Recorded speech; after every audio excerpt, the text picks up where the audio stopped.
Right now on Denver 7 News at 4, it's back to school season in Colorado. Hear what's ahead for students in the state's third largest district. Insurance companies are starting to cut off assistance to hundreds of thousands of Americans recovering from natural disasters. We visit a hard-hit area to see the impact it's having. And minimum wage is supposed to be a living wage, but federally, it hasn't been raised in years. How much workers are really taking home when you factor in inflation? And it was a horrible night to be driving through some of Denver's busiest areas. All water just came on top of the car, so say, wow, what the? Now neighbors want to know what can be done to keep it from happening again. Thanks so much for joining us. I'm Jason Grenauer. It's the day after some of the worst flooding the Denver Metro has seen in years. Heavy rains filling low-lying areas around I-70 last night, drains simply not keeping up with the influx of water. Today, the contractor of the Central 70 project saying automatic pumps didn't turn on automatically, but once they were turned on manually, they did work. Well, today, most of that water is gone. There's still some debris in the drains and a few lanes closed, but for the most part, traffic is back to moving as usual. Around Denver City Park, recent changes were supposed to keep the kind of flooding you see there from happening. Denver 7's Russell Haythorne talked to neighbors today who want to know why this happened and what can be done to actually fix the problem. Yeah, you can see the aftermath of yesterday's flooding. Mud and debris just litters the yards, the front yards of the homes along Colorado Boulevard near 23rd Avenue. One of the homeowners jokingly said yesterday they had lakefront property. The city of Denver spent millions of dollars right across the street at City Park Golf Course on flood mitigation to ensure this kind of thing wouldn't happen. But these homeowners say clearly it didn't work. It clearly didn't work. You know, given the extremes of weather we have here in Denver, there's just a limit, I think, perhaps to what you can do.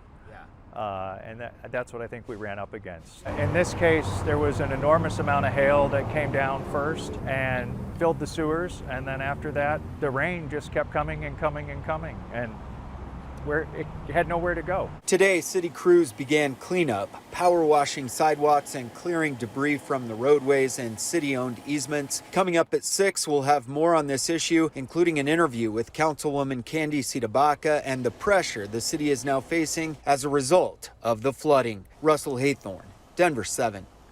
Now, because of all that rain and flooding, the Denver Zoo opened a little late this morning. And check out these photos that Waterworld sent us. There is such a thing as too much water, even at a water park, especially when it's filled with mud and debris. 6 rides at the Waterworld water park were shut down today so they could be repaired and cleaned. Well, coming up in just a few minutes, Mike Nelson will tell us when we can expect things to start drying out. It was just a brutal weekend if you had to fly. Most major airlines reported delays on at least 20% of Saturday flights. For JetBlue, it was 41% of their flights delayed. Overall, 15,000 flights delayed over the weekend, 1,500 just canceled. Airlines blamed weather, particularly flash flooding in Chicago. Analysts say ongoing staff shortages factored into it as well. The Inflation Reduction Act is working its way through Congress, and it includes money to try to make the aviation industry cleaner. Right now, aviation is responsible for 3% of the world's carbon emissions, and most of that is due to fossil fuel emissions. Now, this bill includes a tax credit for airlines who begin using sustainable aviation fuel, or SAF. I know the current administration's pushing really hard to try to hit their goal is 3 billion gallons of sustainable aviation fuel in the U.S. by 2030. I think globally we made less than 150 million gallons last year. So it's a huge, orders of magnitude improvement in what's happening.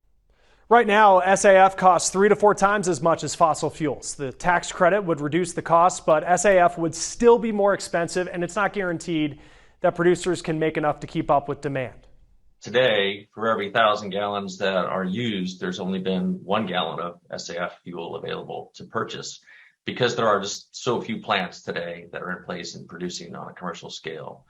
Several airlines are already investing in the future. Alaska Airlines and Microsoft announced a partnership with California startup 12 in July. 12 turns carbon dioxide into jet fuel, and the goal is to use captured carbon dioxide from industrial facilities. The technology has been tested.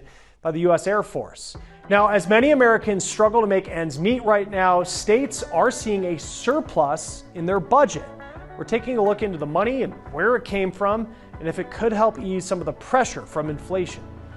Plus, a Colorado wolf sanctuary desperately needs to expand, but building a new home hasn't been easy.